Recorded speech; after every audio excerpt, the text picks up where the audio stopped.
केंद्र वो अयोध्या बन गया। नहीं, मैं इस बात को रेखांकित करना चाहता हूं एएनआई के माध्यम से, और मैं आंकड़ों के साथ बताऊं। सन 2023 में 1 जनवरी से 31 दिसंबर तक जितने लोग गोवा सैर सपाटे के लिए गए थे, उससे कई गुना अधिक लोग काशी आए हैं कॉरिडोर के बाद में। तो ये अपने आप में आपको बताऊं, प्रधानमंत्री जी का जो विजन है कि आध्यात्मिक हमारे जो ये शक्ति केंद्र हैं, इनको भी मुख्य धारा से जोड़ा जाए। और मैं समझता हूं आने वाले समय में स्पिरिचुअल टूरिज्म का एक बहुत बड़ा केंद्र भारत, अरे भारत की तो पहचान ही यही थी।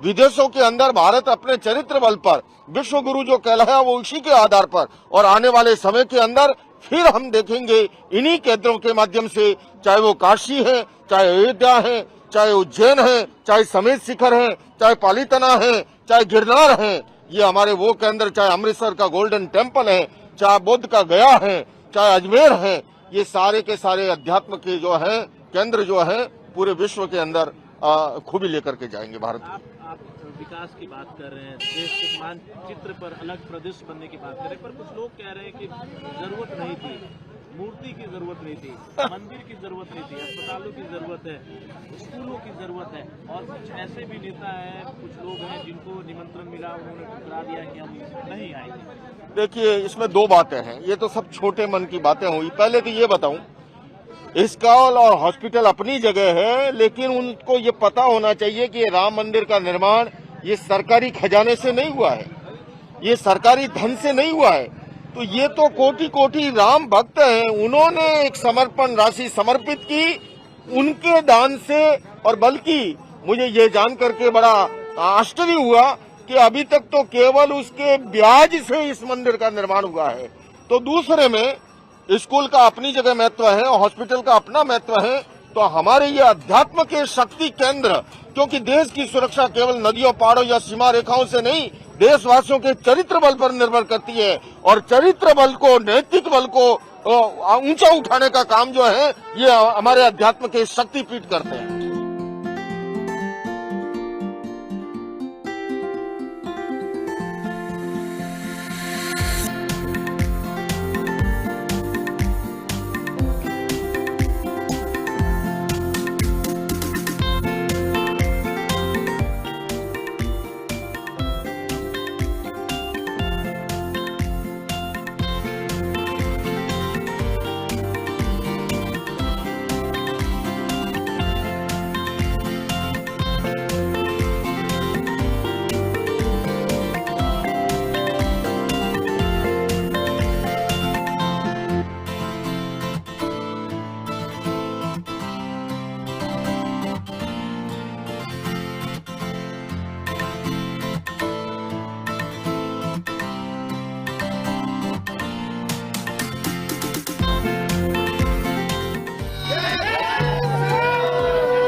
14 वर्ष के वनवास के पश्चात भगवान राम के आने पर अयोध्या वासियों की जो प्रतिक्रिया हुई थी वही प्रतिक्रिया इसमें मेरी है। मेरे हर्ष का कोई ठिकाना नहीं है। 2 प्रतिज्ञाएं, पहली कि अयोध्या में कथा करने तब आऊंगा जब राम जन्मभूमि का निर्णय हो जाएगा, एक। और दूसरी प्रतिज्ञा की थी कि अपनी राम कथा में श्री राम राज्याभिषेक का उत्सव तब करूंगा जब ये निर्णय हमारे पक्ष में आ जाएगा। दोनों प्रतिज्ञाएं भगवान ने पूरी कर ली, तो मैं बहुत प्रसन्न हूं। कुछ भी नहीं शास्त्र से विरुद्ध है। पौष मास है पर मकर संक्रांति के सूर्य हैं, सौर मास मकर का है और द्वादशी तिथि है, शुक्ल पक्ष, पुनर्वसु नक्षत्र है, उसमें त्रेता की छाया आ रही है। उसी समय भगवान राम गर्भगृह में विराजमान हो जाएंगे। रामलला जी राम सबके हैं, राम जन जन के हैं, राम का विश्व है, राम व्यापक हैं, राम विश्व के प्रणेता है, राम विश्व के मानवों की आचार्य संहिता है, राम विश्व की आधारभूत हैं, राम एक बहुत बड़े नायक हैं, राम एक इस देश के प्राण हैं, इस देश की श्वास हैं। राम सबके हैं, जिनको भी श्वास और हवा की जरूरत है उनके राम हैं। और रही बात जातिवाद के लिए राम मंदिर नहीं हो रहा, सबरी का मंदिर बन रहा, निषाद राज जी का भी मंदिर बन रहा, तो क्या ये जातिवाद के लिए बन रहा? जातिवाद के लिए मंदिर नहीं है, अपितु राम भक्तों की आस्था के लिए मंदिर है। राम जी तो अवध में विराज रहे। पहले लोग कहते थे कि राम लला हम आएंगे मंदिर वहीं बनाएंगे, अब बन गया है भगवान की कृपा से। राम लला आ रहे हैं 22 तारीख को और हिंदुओं को जगा रहे हैं हनुमान जी की कृपा से। अभी वर्तमान में एक गीत बहुत चल रहा है, 2 लाइन उसकी सुना देते हैं। अरे मेरी झोपड़ी के भाग आज खुले जाएंगे, राम आएंगे। मेरी झोपड़ी के भाग्य आज खुले जाएंगे, राम आएंगे। राम आएंगे आएंगे राम आएंगे, राम आएंगे आएंगे राम आएंगे। मेरी झोपड़ी के भाग्य आज खुले जाएंगे, राम आएंगे। प्राण प्रतिष्ठा में इसी प्रकार से उसका व्यवस्था होती है। पहले प्राचित करेंगे जजमान, उसके बाद में जो विद्वान लोग रहेंगे वो मंत्र पढ़ेंगे, मंत्र पढ़ने के बाद में जितनी प्रक्रिया है वो पूरा आचार्य के द्वारा किया जाएगा। वो होने के बाद 22 तारीख को प्राण प्रतिष्ठा होगी। उसके बाद में रामलला को वो भव्य मंदिर में जो सिंहासन बन गया उसमें स्थापित किया जाएगा। यह होने के बाद में तो उनको पूजा किया जाएगी, उनको स्नान कराया जाएगा। स्नान के बाद में उनको कपड़ा पहनाएगा, कपड़ा पहनाने के बाद में फिर उनको जो मुकुट है, कुंडल है, उसको पहनाए। सब कुछ पहनाने के बाद तब श्रृंगार जब हो जाएगा तब उनको भोग लगाएगा। इसके बाद आरती करेंगे, इसी के नाम श्रृंगार आरती है। लेकिन ये हम सबके लिए बड़े गौरव का विषय है। 500 साल के संघर्ष की यात्रा के बाद हमने ये समय पाया है कि हमारे रामलला मंदिर में विराजेंगे। और मैं आपको बता दूं, भारत के बहुत सारे ऐसे भी लोग रहे जिन्होंने इस संकल्प की पूर्ति के लिए जूते नहीं पहने, सर पे पगड़ी नहीं पहनी, लोगों ने अन्न का त्याग किया, कई स्त्रियों ने केश खोल कर रखे इस संकल्प के साथ कि हमारा संकल्प जब पूरा होगा भगवान का मंदिर बनेगा। ये हमारे लिए बड़ी गौरव की बात है कि हमारी पीढ़ी ये सारा दृश्य अपनी आंखों से देखने का सौभाग्य अर्जित कर रही है। ये बहुत प्रसन्नता की बात है। पूरे विश्व के सनातनियों को बहुत बहुत बधाई है, क्योंकि रामलला अयोध्या में भव्यता के साथ मंदिर में विराजमान होंगे। जो मानते हैं कि भगवान अवतार नहीं लेते हैं, निराकार होते हैं, वो भी इसमें जुड़े रहे। और जो ये मानते हैं कि भगवान ने अवतार लिए थे वो भी इसमें जुड़े हुए हैं। क्योंकि राम सिर्फ भगवान नहीं है, राम मर्यादाओं के आदर्श के उत्कृष्ट उदाहरण है कि मर्यादाएं क्या होती हैं, जिसमें उन्होंने किस प्रकार से बहुत गरीब सर्वहारा वर्ग का सहयोग लेकर के रावण का संहार किया है, किस प्रकार से जंगल में रहने वाली एक भीलनी के हाथ के बेर खा करके राजकुमार होते हुए भी अपनी क्षुधा मिटाई है और उनका स्मरण रहा।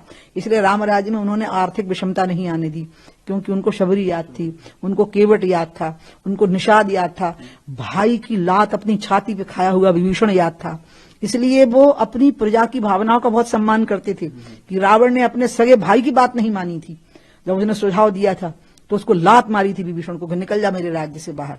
जो अपने राज्य में अपमान करेगा अच्छी सलाह देने वाले का, वो रावण का राज्य हो सकता है, राम का राज्य नहीं हो सकता। इसलिए राम राज्य की कल्पना आती है फिर सामने युवा पीढ़ी के लिए कि राम राज्य एक आदर्श राज्य है जिसमें शासन में बैठे हुए व्यक्ति को अपने चरित्र का उत्कृष्टतम उदाहरण प्रस्तुत करना है। उस पर भ्रष्टाचार का आरोप ना हो, उस पर व्यभिचार का आरोप ना हो और आरोप लगाने वाले को वो दंडित ना करे। हाँ, जिसकी हम लोग प्रतीक्षा कर रहे थे वो घड़ी अब आ गई है और मुझको लगता है कि पारब्रह्म परमात्मा भगवान श्री राम की भव्य दिव्य नव मंदिर में प्राण प्रतिष्ठा का आज पहला मुहूर्त है और आज से पूजन जो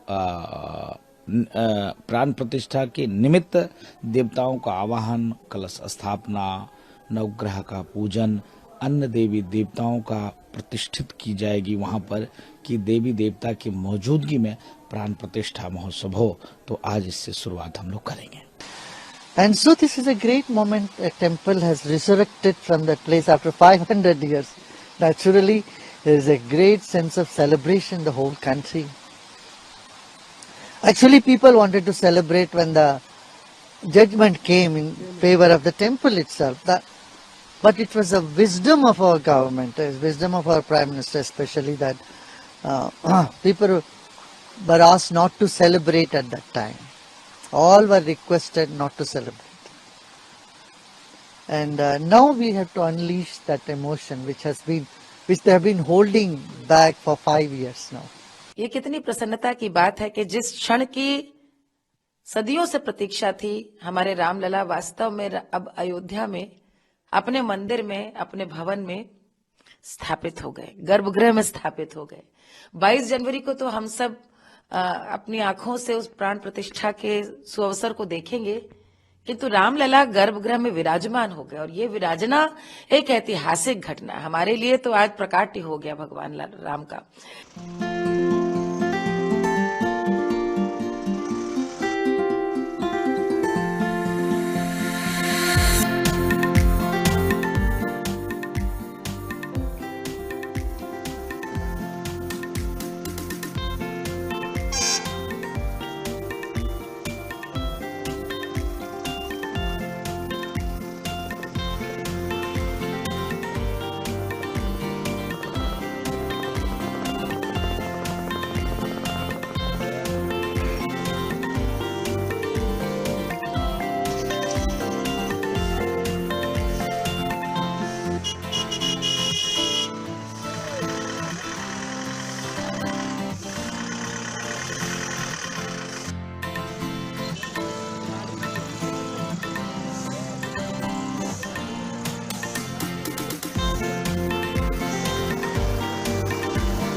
स्वामी जी, सरयू घाट पर आप हैं, प्राण प्रतिष्ठा भी होने वाली है, क्या कहना चाहेंगे?